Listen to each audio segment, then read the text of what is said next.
leave it like it is. Great. Oh, yeah.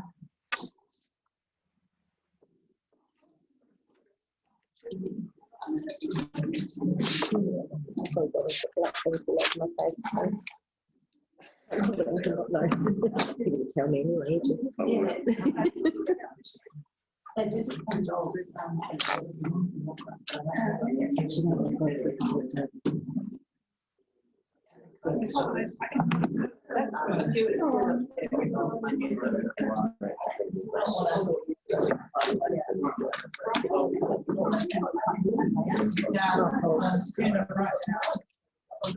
Yes, sorry. I need to check out there.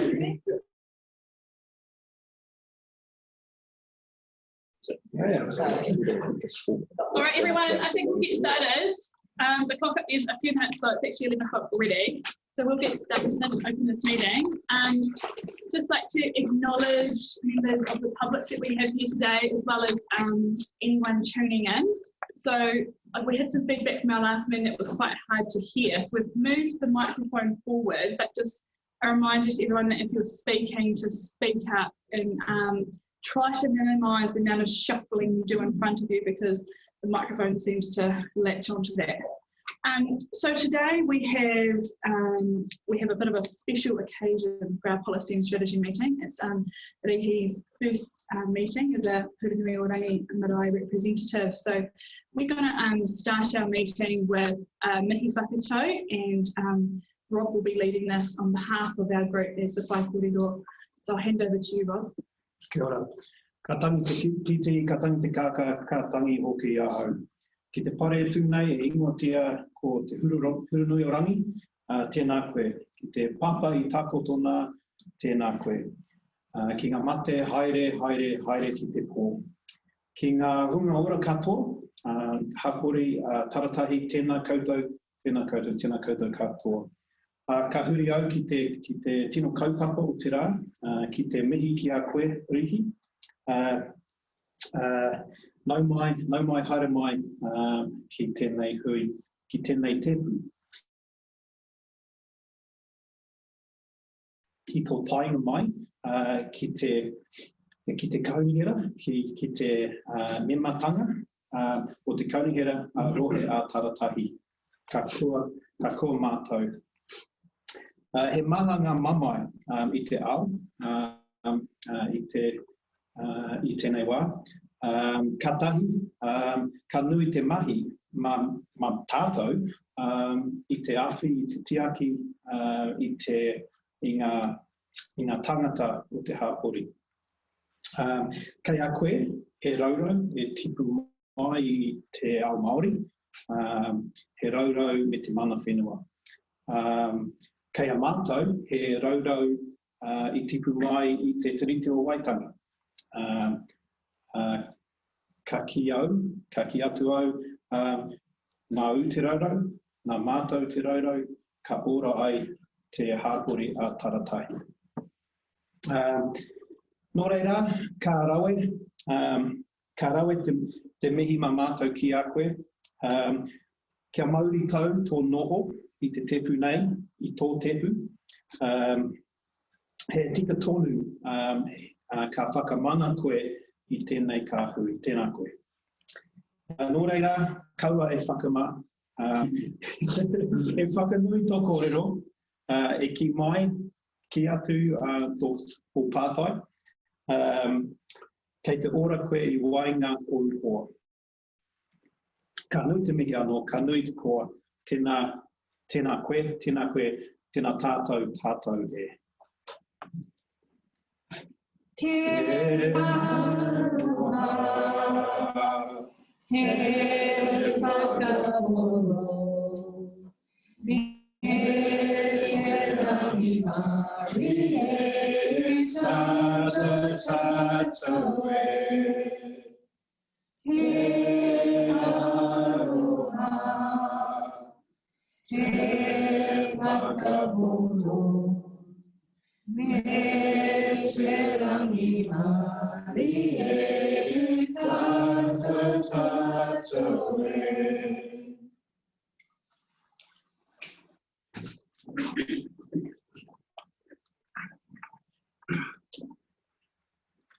Piki ake ki ngā maungataki kuke a mō kuke a hurangi.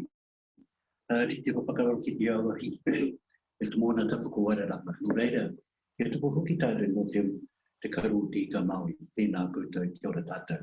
Pēnā te mihi ke a koe Rob.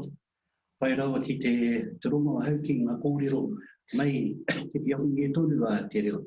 Nō reira, pēra ke te kai o te rangatira. Tēnā koe. Tēnā koe. Tēnā koe. Me te whānau noho mai ai, roti te rumanei hurunui o rangi pēnā te mihi ki a koutou katoa. Kei te noho tahi kararo i te ahurutanga o te rangi Māori, e pēnā ke te ahurutanga o tātou katoa ko ai a mātai, ko ngā tangata e noho mai ai, roti te rohi nei ko taratahi, e pēnā ke te komiti nui, te komiti matua, e mahi ke ai, hei kaitiaki o te rohi nei o taratahi kei te mihi ki a koutou. Tēnā koe, Greg.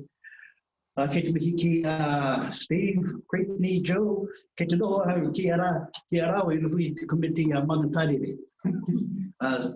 Nō reira pēra ki te haere tonu te kahi mahi, ngā kaitiaki mō te toai ora i roti i toai rapa nei, Mangatarere o wai o hine, rua mahanga, mera tūne.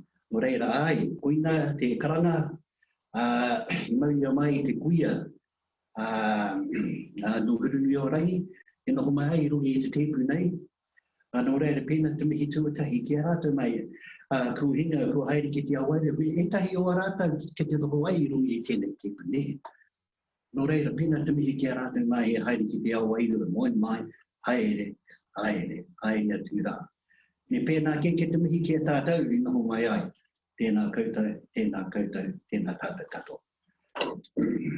Whakapuke ai oe, ngā roi matai aku kamo, eri te ki, te ngaru whati mai waho e.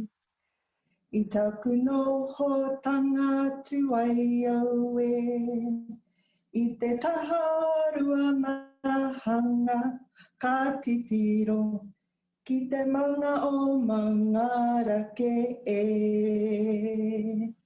Ko hurunui o rangi te marae, te kupenga o ngā hapu, te whare nui, o ngā whakatipuranga e. Nō reira te ui pēnā te mihi ki a koutou. If I can just take this timely moment just to explain exactly what I said. Goodbye. Okay, so my first opening was a type of proverb, and it's about climbing the highest mountains in the Tararua Ranges, and that's Puke Aomaomo and Puke Ahurangi. And when you reach the top of those mountains, you look out across the plains, and what do you see? You see the glistening eye of Maui's fish, Wairarapa Moana. And so therefore, within that whakatauki, within that proverb is that we are the esteemed ones from Maui's fish. We are the blessed ones that live, and we are here. He is the eye of the fish, and so we are the ones that are responsible for keeping that eye clean. Isn't it funny, eh? Because we're sitting on this water committee, cleaning up the creeks and the rivers and all of that type of thing. And yeah. And so that's that first part. And the second part is just acknowledging Rob for the wonderful words he expressed. And then it was about bringing Riki here to be sitting at this table. And this table once graced many, many important people. So it was important for me to then acknowledge them, those that once sat here. And you are now the ones that are sitting here in their place. And but you're still doing the same job as those ones did in the past. So that's my acknowledgement to them. And she now sits at this esteemed table now amongst you all. And it's not her fault. Yes. And so that was that. And then, and so therefore, and I was always told by my uncle, he says, look, boy, if you don't know anything, don't say it. And so I said to Riki, do you know our song? She goes, yes. Oh, good, because I don't. So you leave to those that know. And then we started singing. I thought, oh, I know that song. But anyway, she has a far more better voice than I do. So therefore, and at the end of it, I just said, thank you all very much, and introduced Yuki. Ka pai. So that was it.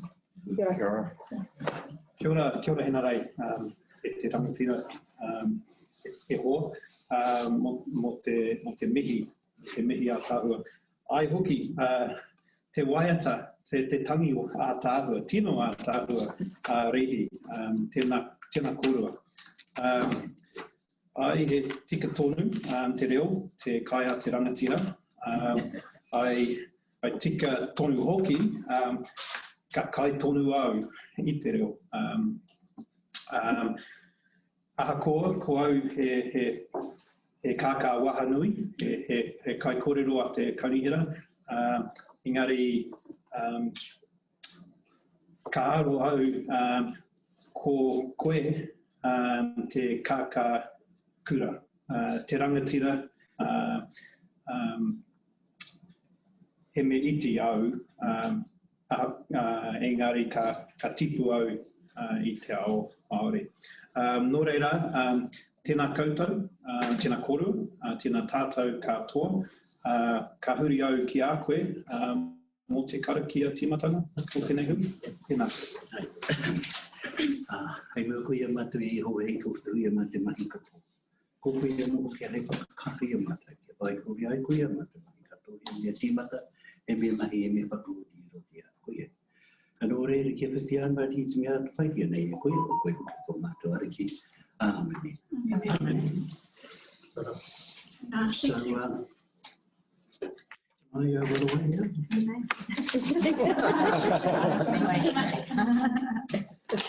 You let me know what happened. Thank you all, Vera.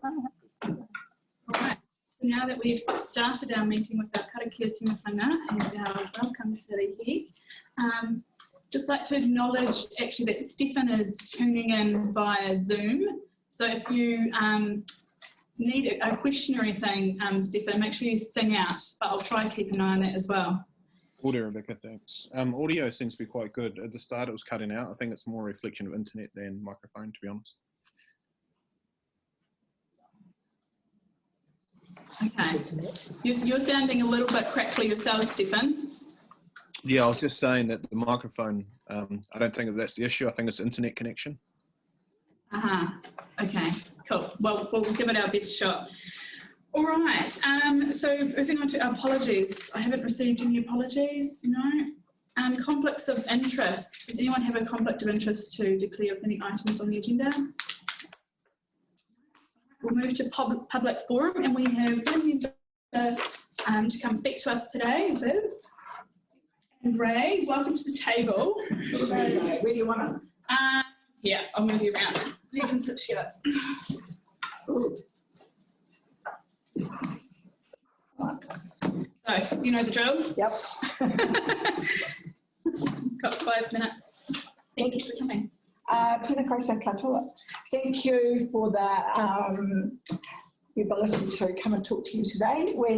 I'm Viv Napier. I am the chairman of the Wairarapa Dark Sky Association, and I'll explain a bit more about that. And this is Ray Lilly, who is the secretary.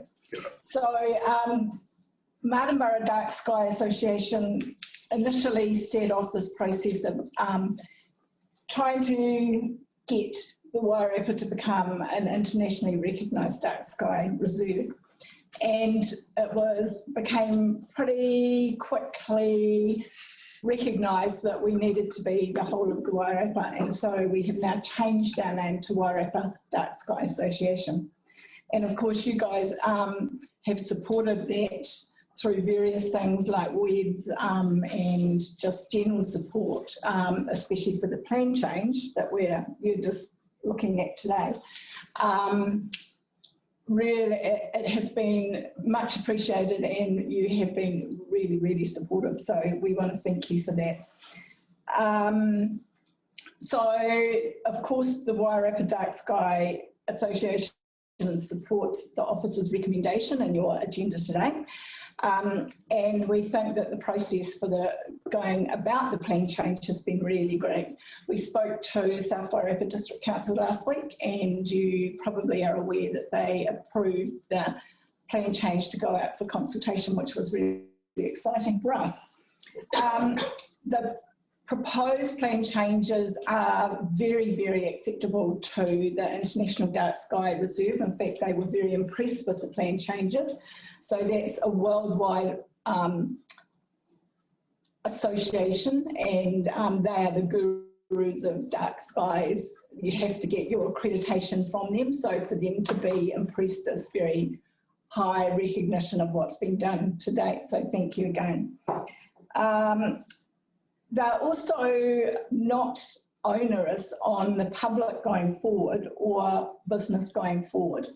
I presume you've all read it, and you'll see that there's a lot of things in there that I'm sure Debbie from Perception Planning will explain a bit more detail, but things are becoming more available for dark sky protection, and lighting engineers all around the world have actually come on board, and now lights are basically being made to make sure they're not making dark sky the decrease.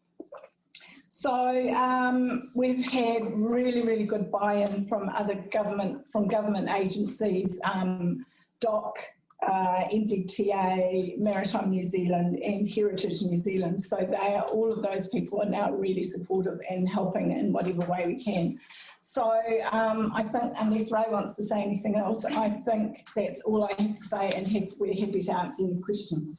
I'll add one small thing, and that is that when we first decided we were going to do this, back in October 17, we were immediately contacted by Tekapo, the first dark sky reserve in the world. And they had struggled for a long time to get to the point that they had decent lighting change plans in place. And even now, they've looked at our iteration of them that you have in front of you and have said they actually improve on what they are already doing. They have top-ranked dark sky reserve, the best you can get, and that's what we are seeking to do as well. So this foundation will be very important, and we're very pleased to have confirmation from the International Dark Sky Association that what we're trying to achieve, or what you're trying to achieve for us, is right up the top rank in terms of preserving and protecting the dark sky, which is our mandate, really. The other thing that Tekapo said to us when we were speaking with them at that time was, for God's sake, do it as soon as you can, because we're being overwhelmed by the demand for our dark sky facilities. And so, thank you very much for your time. Does anyone have any questions for Ray or Viv? Not a question, but I think it needs to be said that, you know, us as a council enacting plan changes and stuff, we're just a cog in the machine. Oh, yeah. It's down to you guys. I mean, I salute you for doing what you've done and getting to this stage. It's people like you and organisations like the Dark Skies Society that make Wairarapa what it is. You know, congratulations. Thank you. Thank you. But we couldn't do it without this, so yeah. That's Absolutely happy to support. awesome. That sounds great. Thank you very much. Awesome. Thank you. Thank you. Thanks for coming in.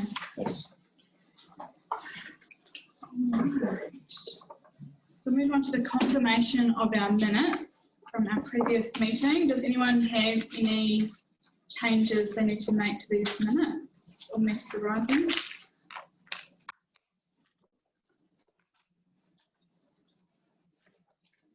Okay.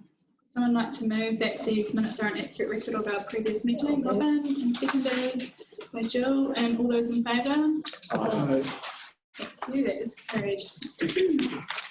So we'll move on to our first policy renewal, and this one is part of our schedule that we approved at our previous meeting, and we thought it's a good time of the year to get this renewed in time for some warmer weather that's probably coming our way shortly.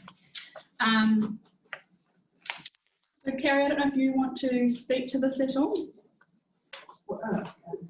Civic Gardens watering policy. I guess I'll just take that as read. Sorry. Yeah, this is sort of recognising that with the way that climate change is going, is that the impact on water is going to be an issue in the future. So we're sort of just future-proofing really, and just the part around using drought-resistant planting where possible. That's not to say that right now we're going to be ripping out the plants that we've currently got in there, but we are looking with our future planning, weighing up their different options and different plants that may need less water in the future. Has anyone got any questions? Is there any discussion on the policy? It's a rather short policy, but I think it's short and sweet, and actually just does what we need it to. So yeah, that's very clear, and it's good that we're doing it now. I think it's the community will be happy that we're adopting this as well. There's a lot of discussions during our water restriction period about the watering of council gardens, and so it'd be good to get some really good messaging going out. This is what we've adopted. Yeah, and we did try to do that as much as possible. That actually it is the bore, not the town supply.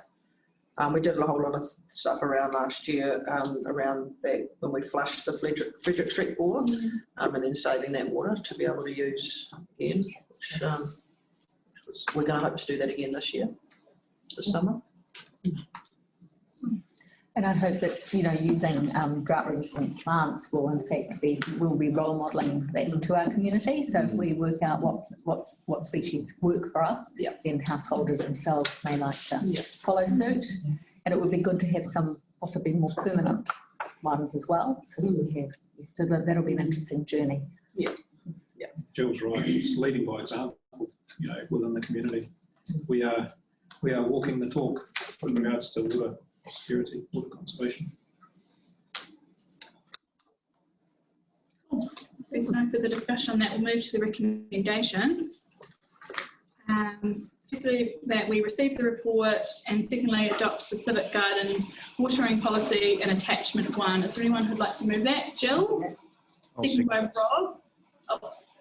Stephen can second. Oh, okay, seconded by Stephen. Everyone who's all in favour, say aye. Aye. Oh, that sounds like it was unanimous. Thank you. Right, next item is the road and street naming policy.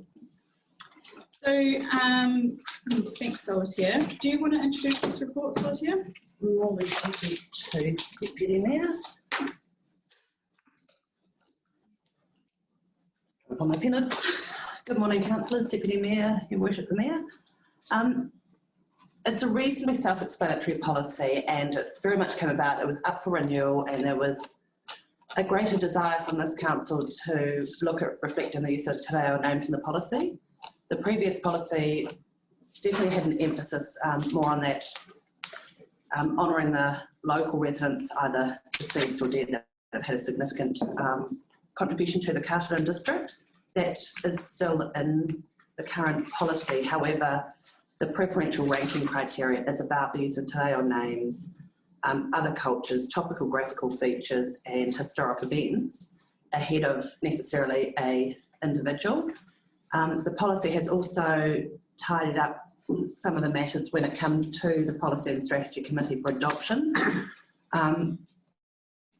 If it is going to be named, or if a name is going to be added to the list of a historical identity, that we do wish the support of the family to ensure that the name is going to be on there, and if it does get used, that there is not going to be any offence taken by any other member of that person's family.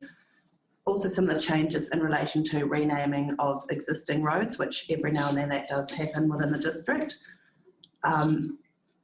we've put a greater emphasis that the person proposing to change or would like to see a road name change, that they undertake some of the consultation and show council initially that there is support from over 80% of the people down that street.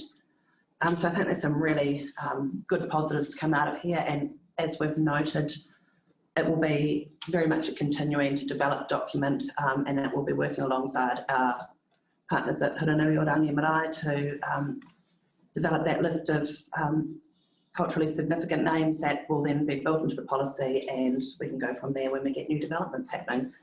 Happy to answer any questions in relation to the document in front of you. Solitaire, any questions?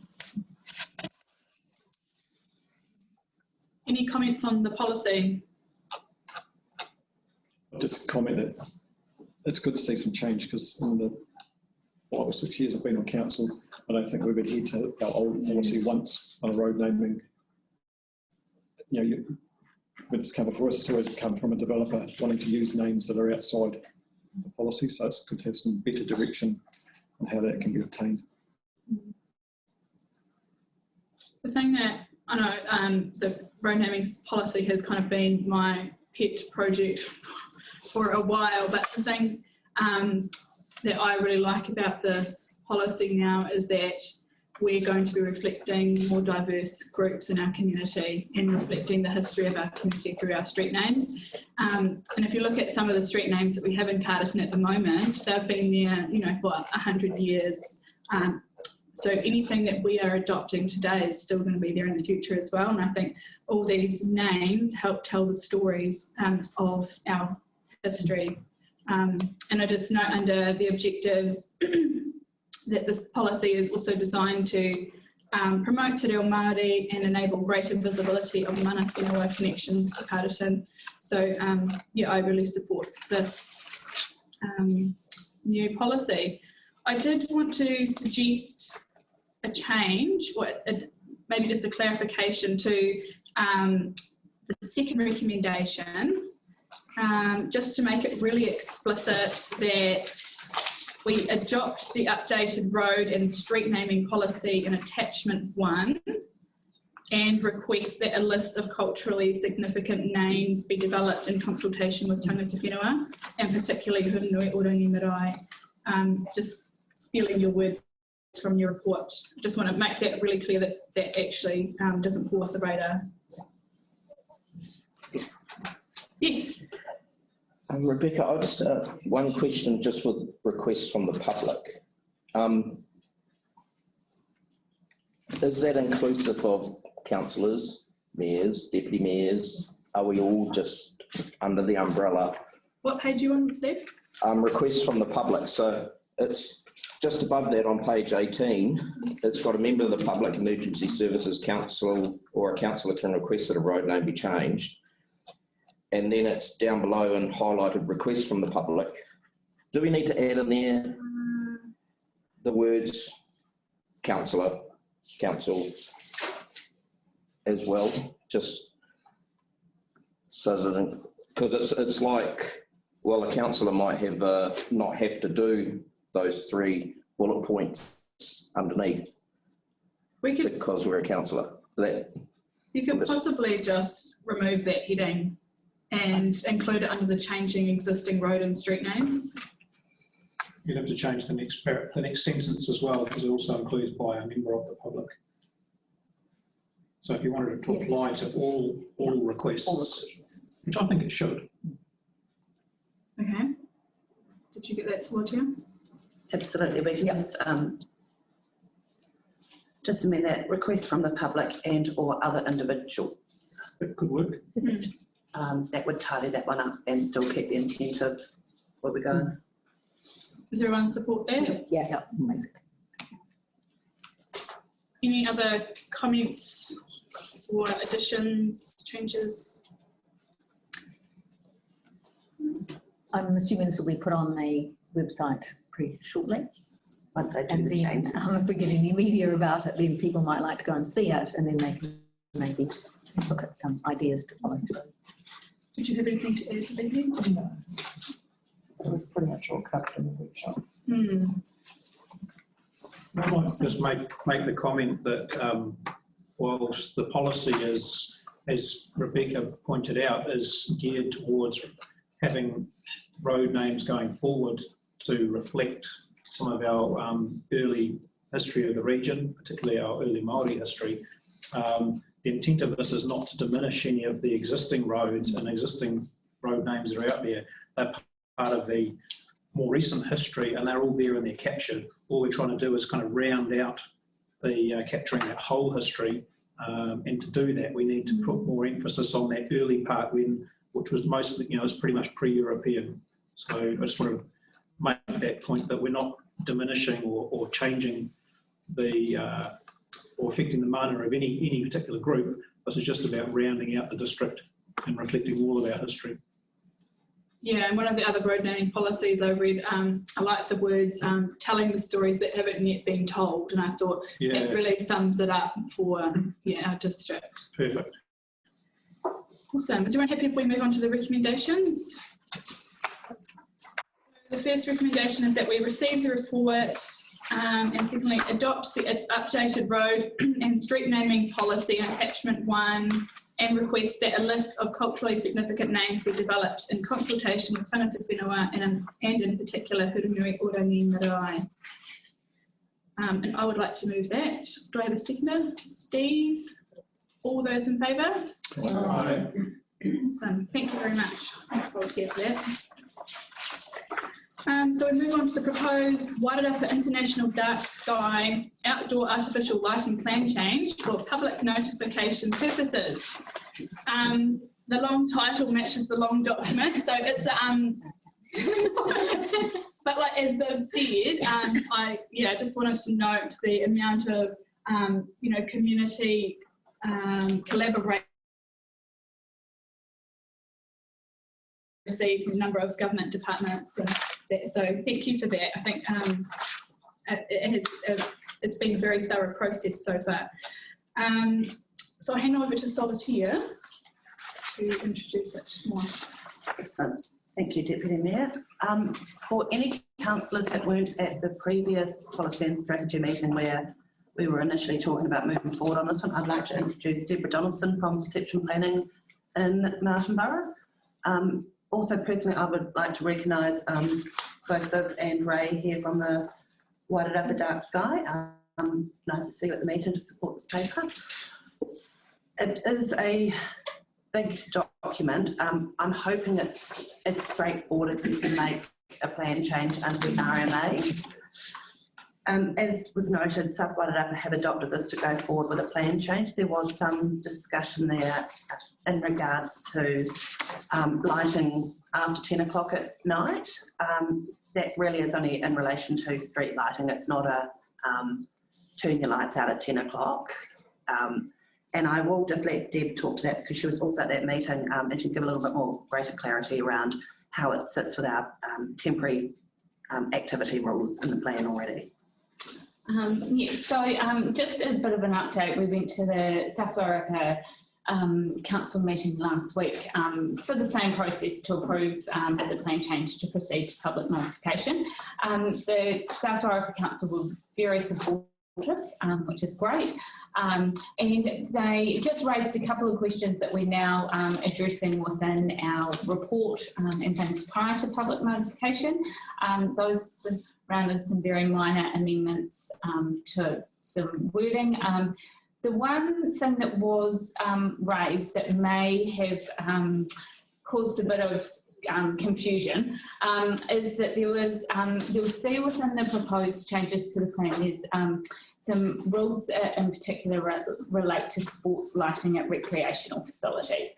And the intention of these separate set of rules was to ensure that any new sports lighting or any new recreational facilities that required sports lighting were able to basically put up their sports lighting and limit the resource consenting requirements for that. So we've actually put in rules for a permitted activity. So if they comply with all of those rules, then it's a permitted activity and they don't need consent.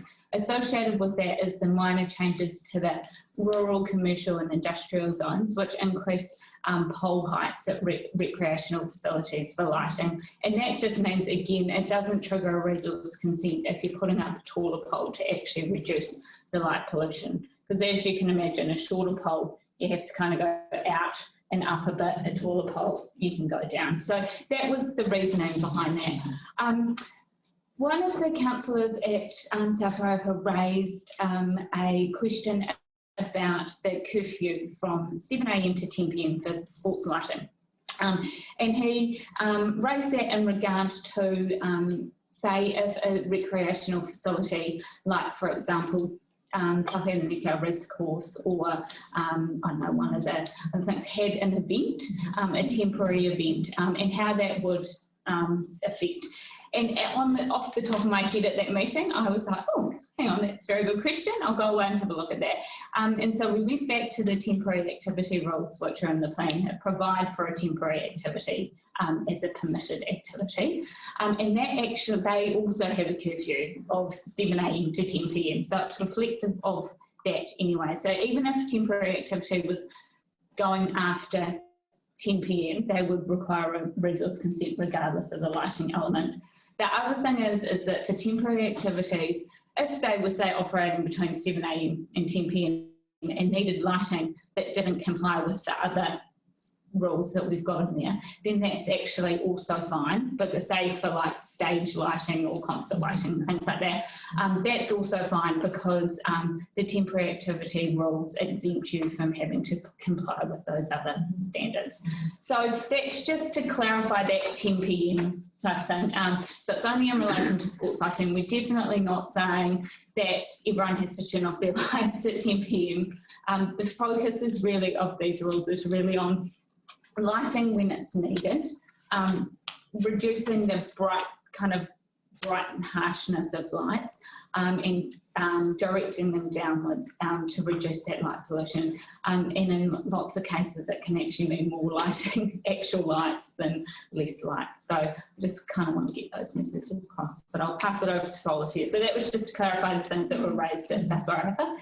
But if there's any questions afterwards, we can go through them. And just the other one thing I just would like to touch on again, which I know most of the councillors are aware of, none of these rules affect existing lighting within the district. It's only going to be the new lighting. Or if they do decide that they would like to change, these are the rules and these are the standards that we'd like them to go to. Thank you. So can I just clarify what you were saying about events? So currently under our district plan, if someone wanted to host a concert that's going to have a lot of flashing lights post 10 PM, do they need to apply for a resource consent? If somebody was going to have a concert post 10 PM, regardless of whether they've got flashing lights or music or anything, any event that goes after 10 PM technically requires a resource consent. Even if it's on private property? Even if it's on private property. It wouldn't be a private party, but if it was an event that the public was there, a ticketed event, they do require resource consent. And that's just in order so that councils can manage the likes of what is going to be the effect on the neighbours, noise, if there's loud music, and it may be that it is consented to go ahead to midnight. And then the neighbours may say, look, we will sign off on this, but midnight, 1 o'clock, that's it. Interesting. Any other questions for Solitaire? Sorry, Solitaire. I'm a little bit concerned about the replacement of lighting structures that are already there. Size of poles, I think that's been answered for replacement. I was thinking that if for the likes of up at the Clearville Hockey Stadium, where they've got poles that are higher than 18 metres, if they decide to upgrade their lighting, do they have to cut their poles down to 18, 15 metres? And The other thing is the strength of their lights up there, the lumens that they've got now. If they do replace them, obviously they're still going to have to be fit for purpose, although they might be outside the regulations at the moment. How do they go there? Do you want me to? Yes, so what we've done is the lighting expert that we worked with to come up with these standards actually did a whole lot of work for Sports New Zealand and has worked with a lot of plan changes and making sure that we can get lighting which is appropriate within sports facilities. There is, you'll see within there, there's some guidance as well on the Australian standards. Yep. What those do is actually provide different requirements for lighting for different sports. So there's different levels for different sports that are required depending on how much. I think there's football and hockey and all sorts of different standards that fall within those. The other thing is that 4,000 kelvins. Our lighting expert said that those types of lights are readily available at the moment. That's the reason that there's a difference between the 4,000 for sports lighting and the 3,000 for general lighting. But that there's actually huge progress in technology at the moment that probably means that even sports lighting will be able to come under that 3,000 kelvins within the next kind of few years, but it's just at the moment just to cover that off. So they're very confident that these any lighting for new sports facilities or if lighting was needed to be replaced could easily comply with this as a permitted activity. Okay. Thank you. And one other question. I read right through the report, etc. There's nothing in there about marine lighthouses. Like at Cape Palliser, we've got a lighthouse. Yes, and it's very close to the. Defer you to Viv and Ray. Is that possible? Because they've had a lot of discussions with Maritime New Zealand on that. So. Yeah. Thanks. Thank you. Maritime New Zealand have a difficulty. In fact, it's 3 lights. Palliser at its top end, and there's one in the middle. It's not a lighthouse per se, but it's a beacon light used for navigational purposes. Our latest meeting with them, they were quite specific that they are very happy to amend their lighting processes, particularly at the lighthouses, to ensure that there's no light spilled back onto the land. In other words, what they're going to do effectively is put up shielding, which will mean there's the land there, the lighting will go up there, not spill back into the landscape itself. We regard that as a very forward and progressive process that they have now adopted. Initially, they were very resistant.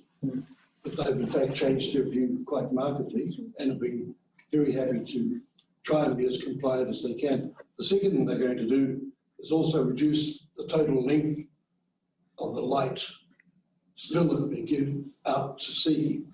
Currently they go out 26 miles, and they're going to come down to 22. They're going to use a lower level bulb, lower quality bulb than the current ones they have, in part because they're now available, but also in part because bulbs they currently have, they can no longer buy.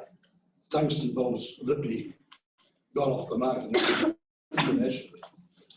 So that's the 2 lighthouses. The third light in the middle, I'm not quite sure exactly where it is, but that's effectively a revolving light.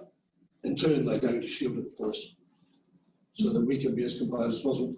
As I understand it, there is no other dark sky reserve in the world that has even 1 lighthouse, let alone 3.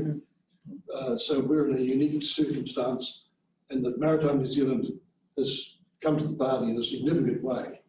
It's quite fantastic. I'd just like to pick up what Ray said.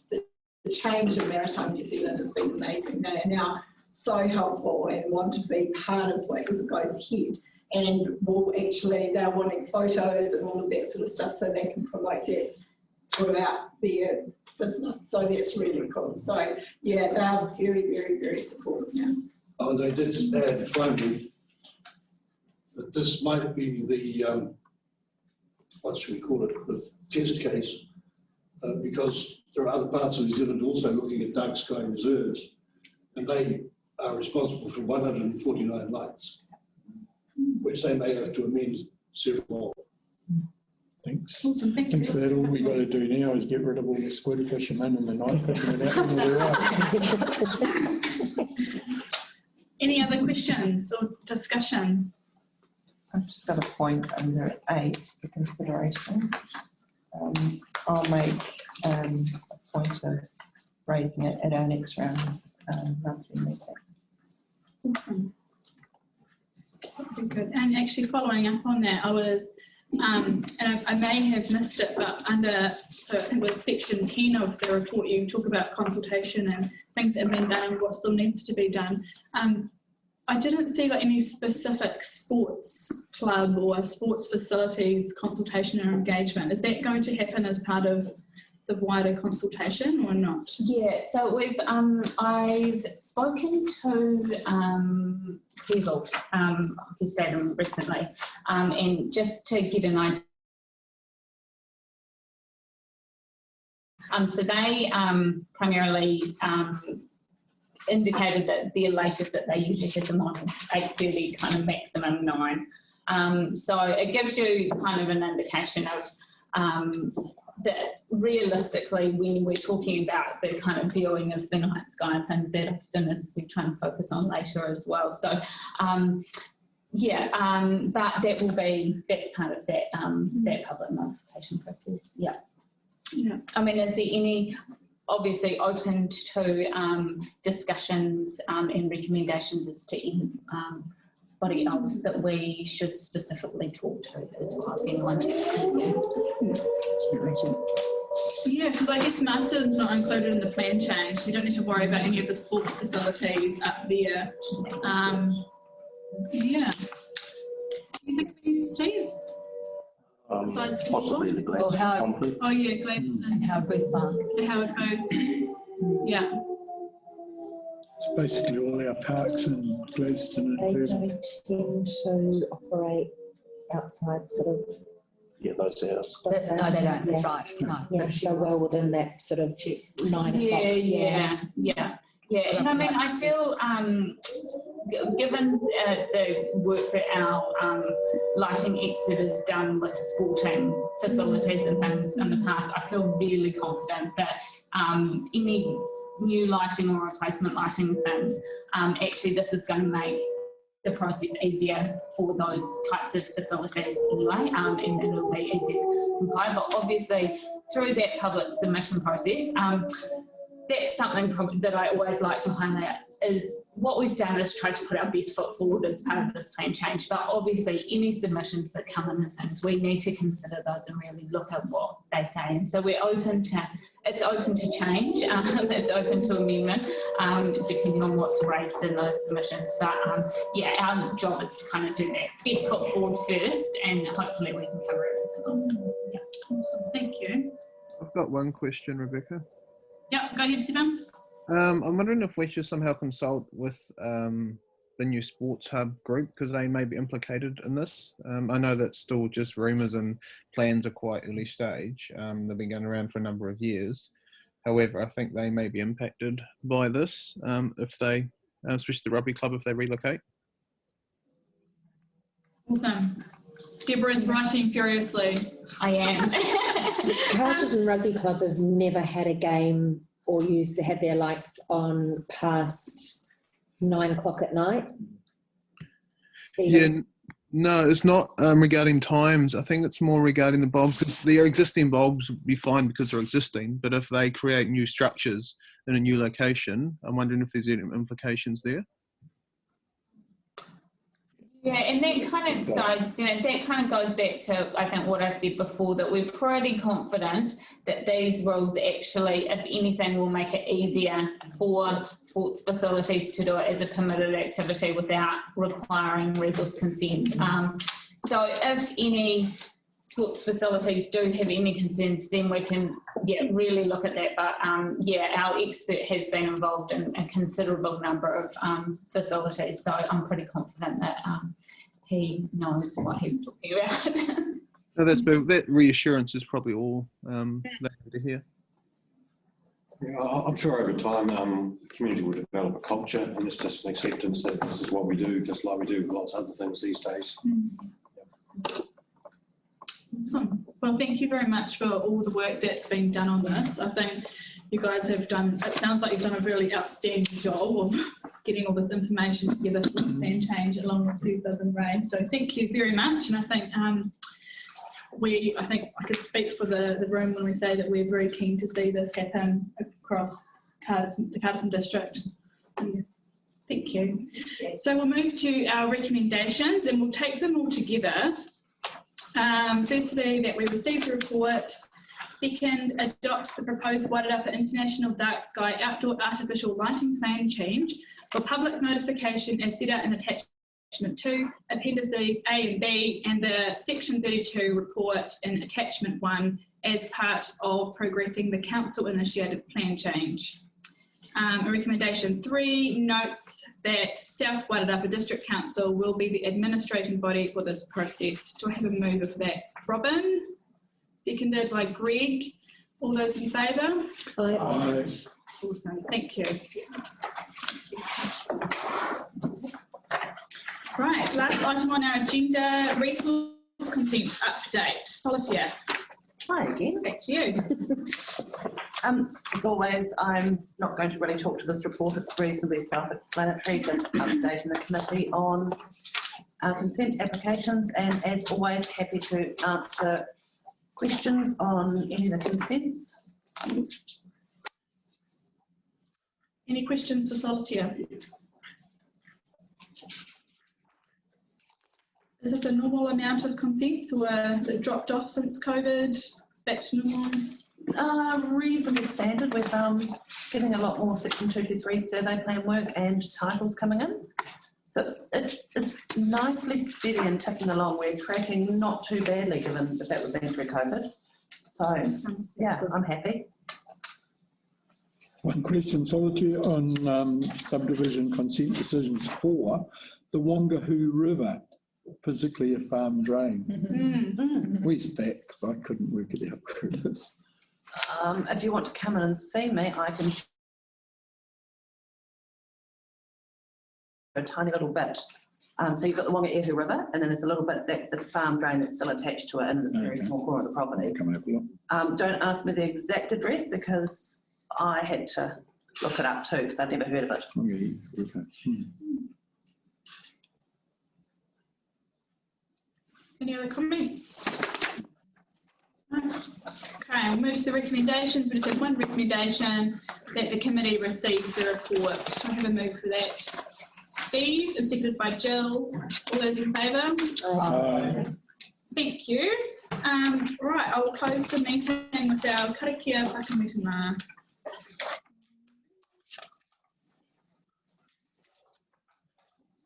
Kia tau, kia tātou katoa.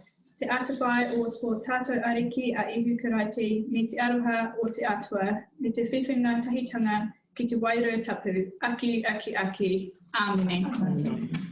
Thank you, everyone. Thanks, Rebecca.